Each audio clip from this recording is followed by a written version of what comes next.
Bonjour à tous, bienvenue dans notre émission de lecture biblique. L'objectif est de lire toute la Bible en l'espace de 6 mois dans l'ordre chronologique des événements.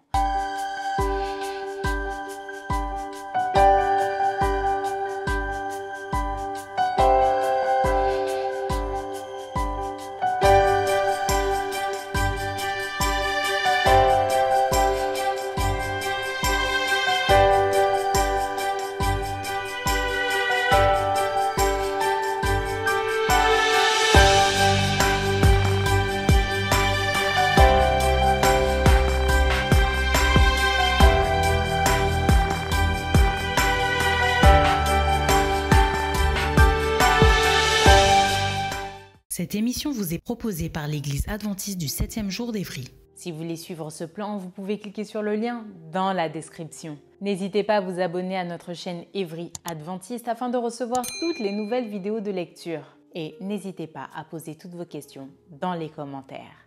Aujourd'hui, nous lirons le livre d'Ézéchiel du chapitre 46 à 48 et nous lirons le livre de Joël. Ézéchiel chapitre 46. Ainsi parle le Seigneur l'Éternel. La porte du parvis intérieur du côté de l'Orient restera fermée les 6 jours ouvriers, mais elle sera ouverte le jour du sabbat. Elle sera aussi ouverte le jour de la nouvelle lune. Le prince entrera par le chemin du vestibule de la porte extérieure et se tiendra près des poteaux de la porte. Les sacrificateurs offriront son holocauste et ses sacrifices d'action de grâce. Il se prosternera sur le seuil de la porte, puis il sortira et la porte ne sera pas fermée avant le soir. Le peuple du pays se prosternera devant l'Éternel à l'entrée de cette porte, au jour de sabbat et aux nouvelles lunes. L'holocauste que le prince offrira à l'Éternel, le jour du sabbat, sera de 6 agneaux sans défaut et d'un bélier sans défaut. Et son offrande d'un épha pour le bélier et de ce qu'il voudra pour les agneaux, avec un hin d'huile par épha. Le jour de la nouvelle lune, il offrira un jeune taureau sans défaut, 6 agneaux et un bélier qui seront sans défaut. Et son offrande sera d'un épha pour le taureau, d'un épha pour le bélier et de ce qu'il voudra pour les agneaux, avec un hin d'huile par épha. Lorsque le prince entrera, il entrera par le chemin du vestibule de la porte et il sortira par le même chemin. Mais lorsque le peuple du pays se présentera devant l'Éternel, aux solennités, celui qui entrera par la porte septentrionale pour se prosterner sortira par la porte méridionale, et celui qui entrera par la porte méridionale sortira par la porte septentrionale. On ne devra pas s'en retourner par la porte par laquelle on sera entré, mais on sortira par celle qui lui est opposée. Le prince entrera parmi eux quand ils entreront et sortira quand ils sortiront. Aux fêtes et aux solennités, l'offrande sera d'un épha pour le taureau, d'un épha pour le bélier et de ce qu'il vaudra pour les agneaux avec un hin d'huile par épha. Si le prince offre à l'Éternel un holocauste volontaire ou un sacrifice volontaire d'action de grâce, on lui ouvrira la porte qui est du côté de l'Orient et il offrira son holocauste et son sacrifice d'action de grâce comme il doit le faire le jour du sabbat. Puis il sortira et l'on fermera la porte après qu'il sera sorti. Tu offriras chaque jour en holocauste à l'Éternel un agneau d'1 an sans défaut. Tu l'offriras tous les matins. Tu y joindras pour offrande tous les matins un 6e d'épha et le tiers d'un hin d'huile pour pétrir la farine. C'est l'offrande à l'Éternel, une loi perpétuelle pour toujours. On offrira tous les matins l'agneau et l'offrande avec l'huile comme holocauste perpétuel. Ainsi parle le Seigneur l'Éternel. Si le prince fait à l'un de ses fils un don pris sur son héritage, ce don appartiendra à ses fils. Ce sera leur propriété comme héritage.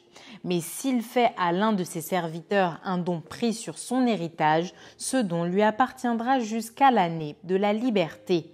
Puis il retournera au prince. Ses fils seuls posséderont ce qu'il leur donnera de son héritage.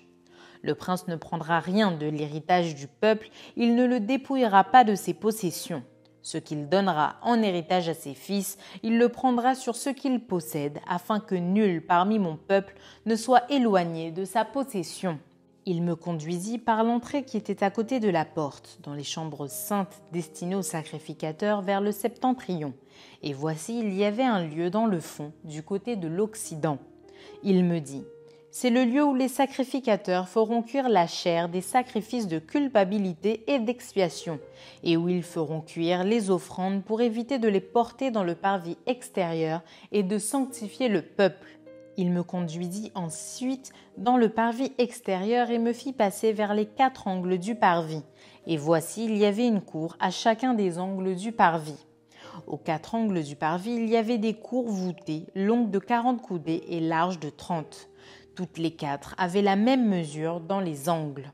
Un mur les entourait toutes les 4 et des foyers étaient pratiqués au bas du mur tout autour. Il me dit, ce sont les cuisines où les serviteurs de la maison feront cuire la chair des sacrifices offerts par le peuple. Ézéchiel chapitre 47. Il me ramena vers la porte de la maison. Et voici de l'eau sortait sous le seuil de la maison à l'orient, car la face de la maison était à l'orient. L'eau descendait sous le côté droit de la maison au midi de l'autel. Il me conduisit par le chemin de la porte septentrionale et il me fit faire le tour par dehors jusqu'à l'extérieur de la porte orientale. Et voici, l'eau coulait du côté droit. Lorsque l'homme s'avança vers l'orient, il avait dans la main un cordeau et il mesura 1000 coudées. Il me fit traverser l'eau et j'avais de l'eau jusqu'aux chevilles. Il mesura encore 1000 coudées et me fit traverser l'eau et j'avais de l'eau jusqu'aux genoux. Il mesura encore 1000 coudées et me fit traverser, et j'avais de l'eau jusqu'aux reins. Il mesura encore 1000 coudées, c'était un torrent que je ne pouvais traverser, car l'eau était si profonde qu'il fallait y nager. C'était un torrent qu'on ne pouvait traverser. Il me dit, « As-tu vu, fils de l'homme ?» Et il me ramena au bord du torrent. Quand il m'eut ramené, voici il y avait sur le bord du torrent beaucoup d'arbres de chaque côté. Il me dit, cette eau coulera vers le district oriental, descendra dans la plaine et entrera dans la mer. Lorsqu'elle sera jetée dans la mer, les eaux de la mer deviendront saines. Tout être vivant qui se meut vivra partout où le torrent coulera. Et il y aura une grande quantité de poissons, car là où cette eau arrivera, les eaux deviendront saines, et tout vivra partout où parviendra le torrent. Des pêcheurs se tiendront sur ses bords. Depuis En-Guédi jusqu'à En-Eglaïm, on étendra les filets. Il y aura des poissons de diverses espèces, comme les poissons de la grande mer, et ils seront très nombreux. Ces marais et ces fosses ne seront point assainis, ils seront abandonnés au sel. Sur le torrent, sur ses bords de chaque côté, croîtront toutes sortes d'arbres fruitiers.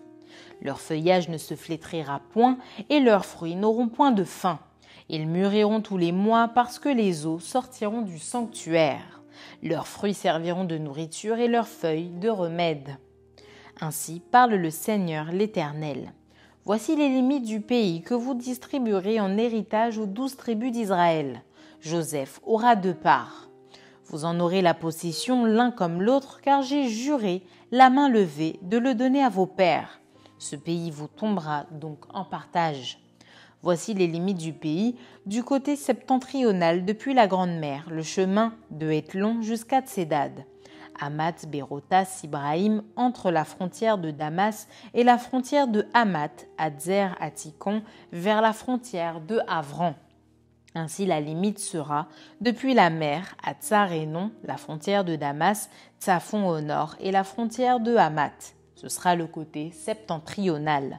Le côté oriental sera le Jourdain, entre Havran, Damas et Galaad, et le pays d'Israël. Vous mesurerez depuis la limite septentrionale jusqu'à la mer orientale. Ce sera le côté oriental.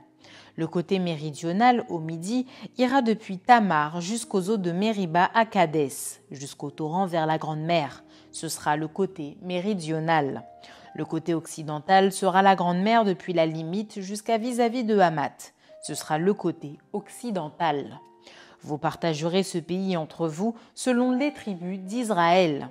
Vous le diviserez en héritage par le sort pour vous et pour les étrangers qui séjourneront au milieu de vous, qui engendreront des enfants au milieu de vous. Vous les regarderez comme indigènes parmi les enfants d'Israël. Ils partageront au sort l'héritage avec vous parmi les tribus d'Israël. Vous donnerez à l'étranger son héritage dans la tribu où il séjournera, dit le Seigneur l'Éternel. Ézéchiel chapitre 48. Voici les noms des tribus. Depuis l'extrémité septentrionale, le long du chemin de Hétlon à Hamath, à Tsarénon, la frontière de Damas au nord vers Hamath, de l'Orient à l'Occident. Dan, une tribu. Sur la limite de Dan, de l'Orient à l'Occident, Azer, une tribu. Sur la limite d'Azer, de l'Orient à l'Occident, Nephtali, une tribu. Sur la limite de Nephtali, de l'Orient à l'Occident, Manassé, une tribu. Sur la limite de Manassé, de l'Orient à l'Occident, Éphraïm, une tribu. Sur la limite d'Éphraïm, de l'Orient à l'Occident, Ruben, une tribu. Sur la limite de Ruben, de l'Orient à l'Occident, Juda, une tribu.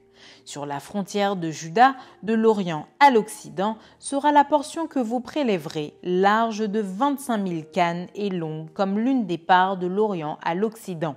Et le sanctuaire sera au milieu. La portion que vous prélèverez pour l'Éternel aura 25 000 cannes de longueur et 10 000 de largeur. C'est au sacrificateur qu'appartiendra cette portion sainte. 25 000 cannes au septentrion, 10 000 en largeur à l'Occident, 10 000 en largeur à l'Orient et 25 000 en longueur au Midi. Et le sanctuaire de l'Éternel sera au milieu. Elle appartiendra aux sacrificateurs consacrés, aux fils de Tsadok, qui ont fait le service de mon sanctuaire, qui ne se sont point égarés lorsque les enfants d'Israël s'égaraient, comme s'égaraient les Lévites. Elle leur appartiendra comme portion très sainte prélevée sur la portion du pays, qui aura été prélevée à côté de la limite des Lévites. Les Lévites auront parallèlement à la limite des sacrificateurs 25 000 cannes en longueur et 10 000 en largeur, 25 000 pour toute la longueur et 10 000 pour la largeur. Ils n'en pourront rien vendre ni échanger. Et les prémices du pays ne seront point aliénées, car elles sont consacrées à l'Éternel. Les 5 000 cannes qui resteront en largeur sur les 25 000 seront destinées à la ville, pour les habitations et la banlieue. Et la ville sera au milieu. En voici les mesures. Du côté septentrional, 4 500. Du côté méridional, 4 500. Du côté oriental, 4 500. Et du côté occidental, 4 500. La ville aura une banlieue de 250 au nord, de 250 au midi, de 250 à l'orient et de 250 à l'occident. Le reste sur la longueur, parallèlement à la portion sainte, 10 000 à l'Orient et 10 000 à l'Occident. Parallèlement à la portion sainte, formera les revenus destinés à l'entretien de ceux qui travailleront pour la ville. Le sol en sera cultivé par ceux de toutes les tribus d'Israël qui travailleront pour la ville. Toute la portion prélevée sera de 25 000 cannes en longueur sur 25 000 en largeur. Vous en séparerez un carré pour la propriété de la ville. Ce qui restera sera pour le prince aux deux côtés de la portion sainte et de la propriété de la ville, le long des 25 000 cannes de la portion sainte jusqu'à la limite de l'Orient, et à l'Occident, le long des 25 000 cannes vers la limite de l'Occident, parallèlement aux parts. C'est là ce qui appartiendra au prince, et la portion sainte et le sanctuaire de la maison seront au milieu. Ainsi, ce qui appartiendra au prince sera l'espace compris depuis la propriété des Lévites et depuis la propriété de la ville. Ce qui sera entre la limite de Juda et la limite de Benjamin appartiendra au prince. Voici les autres tribus. De l'Orient à l'Occident, Benjamin, une tribu. Sur la limite de Benjamin, de l'Orient à l'Occident, Siméon, une tribu. Sur la limite de Siméon, de l'Orient à l'Occident, Issachar, une tribu.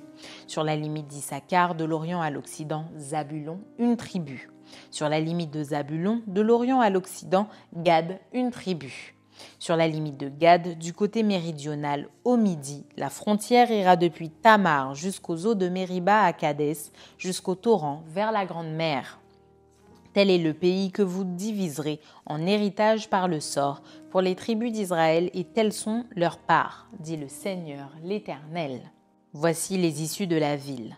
Du côté septentrional, 4 500 cannes. Et les portes de la ville, d'après les noms des tribus d'Israël, 3 portes au nord, la porte de Ruben, 1, la porte de Juda, 1, la porte de Lévi, 1. Du côté oriental, 4500 cannes et 3 portes. La porte de Joseph, 1, la porte de Benjamin, 1, la porte de Dan, 1.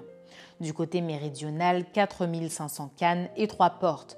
La porte de Siméon, 1, la porte d'Issachar, 1, la porte de Zabulon, 1.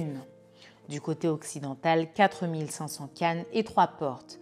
La porte de Gad, 1, la porte d'Azer, 1, la porte de Nephtali, 1. Circuit, 18 000 cannes. Et dès ce jour, le nom de la ville sera « L'Éternel est ici ». Fin du livre d'Ézéchiel. Joël, chapitre 1er. La parole de l'Éternel qui fut adressée à Joël, fils de Pétuel. Écoutez ceci, vieillards, prêtez l'oreille, vous tous, habitants du pays. Rien de pareil est-il arrivé de votre temps ou du temps de vos pères ? Racontez-le à vos enfants, et que vos enfants le racontent à leurs enfants, et leurs enfants à la génération qui suivra. Ce qu'a laissé le gazam, la sauterelle l'a dévoré. Ce qu'a laissé la sauterelle, le gélec l'a dévoré. Ce qu'a laissé le gélec, le asile l'a dévoré. Réveillez-vous, ivrognes, et pleurez. Vous tous, buveurs de vin, gémissez parce que le mou vous est enlevé de la bouche. Car un peuple est venu fondre sur mon pays, puissant et innombrable. Il a les dents d'un lion, les mâchoires d'une lionne. Il a dévasté ma vigne, il a mis en morceaux mon figuier. Il l'a dépouillé, abattu, les rameaux de la vigne ont blanchi. Lamente-toi comme la Vierge qui se revêt d'un sac pour pleurer l'ami de sa jeunesse. Offrandes et libations disparaissent de la maison de l'Éternel. Les sacrificateurs, serviteurs de l'Éternel, sont dans le deuil. Les champs sont ravagés, la terre est attristée, car les blés sont détruits, le mou est tari, l'huile est desséchée. Les laboureurs sont consternés, les vignerons gémissent à cause du froment et de l'orge, parce que la moisson des champs est perdue. La vigne est confuse, le figuier languissant, le grenadier, le palmier, le pommier, tous les arbres des champs sont flétris. La joie a cessé parmi les fils de l'homme. Sacrificateurs, saignez-vous et pleurez. Lamentez-vous, serviteurs de l'autel. Venez passer la nuit revêtus de sacs, serviteurs de mon Dieu. Car offrandes et libations ont disparu de la maison de votre Dieu. Publiez un jeûne, une convocation solennelle. Assemblez les vieillards, tous les habitants du pays, dans la maison de l'Éternel votre Dieu, et criez à l'Éternel. Ah, quel jour! Car le jour de l'Éternel est proche, il vient comme un ravage du Tout-Puissant. La nourriture n'est-elle pas enlevée sous nos yeux? La joie et l'allégresse n'ont-elles pas disparu de la maison de notre Dieu? Les semences sont séchées sous les mottes. Les greniers sont vides, les magasins sont en ruine, car il n'y a point de blé. Comme les bêtes gémissent, les troupeaux de bœufs sont consternés, parce qu'ils sont sans pâturage, et même les troupeaux de brebis sont en souffrance. C'est vers toi que je crie, ô Éternel, car le feu a dévoré les plaines du désert et la flamme a brûlé tous les arbres des champs. Les bêtes des champs crient aussi vers toi, car les torrents sont à sec et le feu a dévoré les plaines du désert. Joël chapitre 2. Sonnez de la trompette en Sion, faites-la retentir sur ma montagne sainte, que tous les habitants du pays tremblent, car le jour de l'Éternel vient, car il est proche. Jour de ténèbres et d'obscurité, jour de nuées et de brouillard, il vient comme l'aurore, se répand sur les montagnes. Voici un peuple nombreux et puissant, tel qu'il n'y en a jamais eu et qu'il n'y en aura jamais dans la suite des âges. Devant lui est un feu dévorant et derrière lui une flamme brûlante. Le pays était auparavant comme un jardin d'Éden et depuis c'est un désert affreux. Rien ne lui échappe. À les voir on dirait des chevaux et ils courent comme des cavaliers. À les entendre on dirait un bruit de chars sur le sommet des montagnes où ils bondissent, on dirait un pétillement de la flamme du feu quand elle consume le chaume. C'est comme une armée puissante qui se prépare au combat. Devant eux, les peuples tremblent, tous les visages pâlissent. Ils s'élancent comme des guerriers, ils escaladent les murs comme des gens de guerre. Chacun va son chemin sans s'écarter de sa route. Ils ne se pressent point les uns les autres, chacun garde son rang. Ils se précipitent au travers des traits sans arrêter leur marche. Ils se répandent dans la ville, courent sur les murailles, montent sur les maisons, entrent par les fenêtres comme un voleur. Devant eux, la terre tremble, les cieux sont ébranlés, le soleil et la lune s'obscurcissent et les étoiles retirent leur éclat. L'Éternel fit entendre sa voix devant son armée, car son camp est immense et l'exécuteur de sa parole est puissant.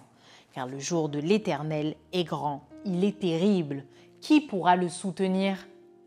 Maintenant encore, dit l'Éternel, revenez à moi de tout votre cœur avec des jeûnes, avec des pleurs et des lamentations. Déchirez vos cœurs et non vos vêtements, et revenez à l'Éternel votre Dieu, car il est compatissant et miséricordieux, lent à la colère et riche en bonté, et il se repent des maux qu'il envoie. Qui sait s'il ne reviendra pas et ne se repentira pas, et s'il ne laissera pas après lui la bénédiction des offrandes et des libations pour l'Éternel votre Dieu?